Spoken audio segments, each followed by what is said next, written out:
Oh, C2. My first exam was today, guys, and it was a maths exam. I'm retaking C2 this year from last year because I got a middle C last year, and I'm hoping to get a B overall in maths. So I was hoping to ideally get an A in this one or a B, and it looks like I've got a B. I mean, I think in the exam I got probably about 65 if my memory serves me correctly, but then obviously there's a few hidden mistakes that I probably made that actually I didn't realise, so probably make that about 59, 60.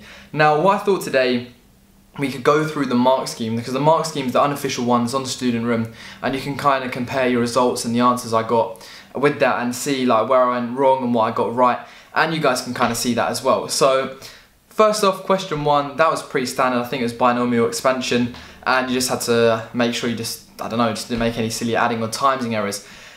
Calm, I'm happy, like, and then question 2 comes and I'm like, alright, this is a bit hard, you know. So I see it's a triangle and I'm like, okay, find the angle. Instinctively, like straight away I'm thinking, sine rule. So I do the sine rule and I get, like, I'm just like there like, wait, how do I know what length's the hypotenuse, what one's what? But I think, okay, I'll just roll with it. The question doesn't really give me that much information, and I work out that the angle is 70. So then I'm like, okay, so x must be 70. And I'm thinking, I'm like, wait, it says 2 solutions when I realised when I was checking back. So I'm like, how do I get the second solution? Don't have a clue. I still don't even know today. And that was quite frustrating indeed. Question 3, had to find the y coordinate. Yeah, that was 6. I'm pretty sure I got that. 3b and 3c, trapezium rule. What was that? Did I? Yeah, I think that was calm. Trapezium rule was calm. I can't even remember what I got for that, but it's quite basic. I mean, the height was half, that's what I remember. And then you had to add up the values, and yeah, that should have been standard. The circle was completing the square, yeah. I got 5 and -3. I hope I got -3. And the radius was 2. Yeah, it does ring a bell. Like, I'm looking, I can't remember. I don't know if it's because I have bad memory. But so far, so good. Possibly lost 1 mark on that, or 2 marks even on question 2, which was that triangle one. Then we move on to the sector and the tent. Yeah, that was a piece of cake. I'm looking at it right now, 19.04 together. Yeah, definitely got that. So that means the other stuff must have been right. The factor theorem one, yep, you just subbed in like x was -3. I got that. And then to factorize it, yeah, well they said 7 minus 3x, 2x, add 1. I think I done that, but I made it minus 2x. No, I done that right because I checked like 1,000 times. And then you had to move on to what y equals. I don't even know what that question was. I think I got 1.58 though, if my memory serves me correctly. So I possibly lost a few marks there, but this is the older unofficial mark scheme, so it might have been updated from now. So I might be right. I think if I remember correctly, what I did was I like let 3y equals x, and then I don't know if that's the right question. I done something like that. It seemed right at the time. I reckon I definitely got a few method marks for that question at least, if I am thinking of the right question. The solutions to the trigonometric question, yeah, 53.58, 126. Oh shoot! I did not get that. I did not get that, boy. What did I do? I got like 7 point something. I got like the angles like -7. And then I got one of them. 360 minus. Oh no, I did get that. All silver tea cups. Yeah, sorry, I did get that. I did get that. Sorry, I did get that.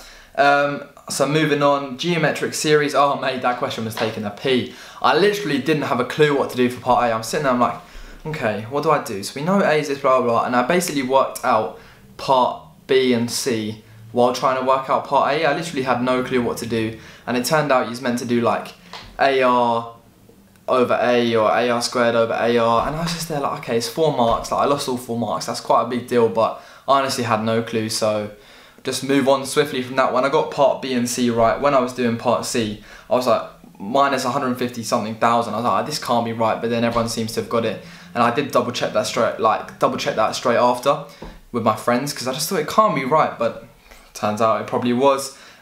K equals 11 or 9 over 11, yeah, I got that. That was just the cosine rule. No, I used the quadratic formula, sorry, for that, to get that. The sum of 10 terms, yeah, that's what I just said, sorry. And the 4th term was apparently minus 512 over 11. I honestly don't really remember that. Moving on, you had x equals a, 2a, add 1, 2a, minus 1. Y equals 10 over 9b, yeah, I got that. I take it that was for the log question. Like, the log question, I don't know, I thought I was doing it right, but I'm not even too sure. Because I remember one was just like, I think for one of them, you have to use like the log c to the a equals n translates to a equals c to the power n. And I done that, and that seemed all fine, seemed pretty standard. And then there was another one where I think the two logs just cancelled out, because you had like log 2 something over something equals log 2 something. So then I seem to remember being told that you can just cancel out the two log 2s if they're both on each side. You have to let me know if that's right in the comments down below, but I think it is, because in year 13, if you have like two luns on each side and you e it, the e's and the luns just cancel out. So that would seem right indeed. And then moved on to question 10. Wow, I'm actually so annoyed at myself for getting this wrong, because basically we do so much integration in that in C4. I don't know why I still got it wrong, but I think the answer was like 32.5, and I made 2 mistakes on this. I probably got like 3 on this one. And what happened was, I thought that when you integrate a line, you know, you find the area underneath it. So even though the line was in the negative y-axis, I thought if I integrated it, I'd find the area underneath that line. So then I'd have to minus that area from the rectangle. And I was thinking, this doesn't really add up in my head, like, because obviously like the area underneath is infinite. And I'd done that, and I'm like, okay, that seems a feasible answer.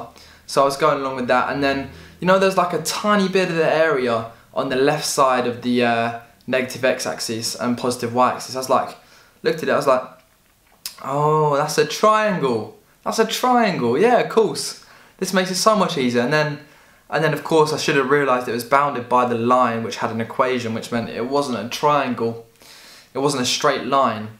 But that's just a poor mistake on behalf of the diagram. I mean, if the diagram was bigger, I wouldn't have made that mistake. So it's quite frustrating about that.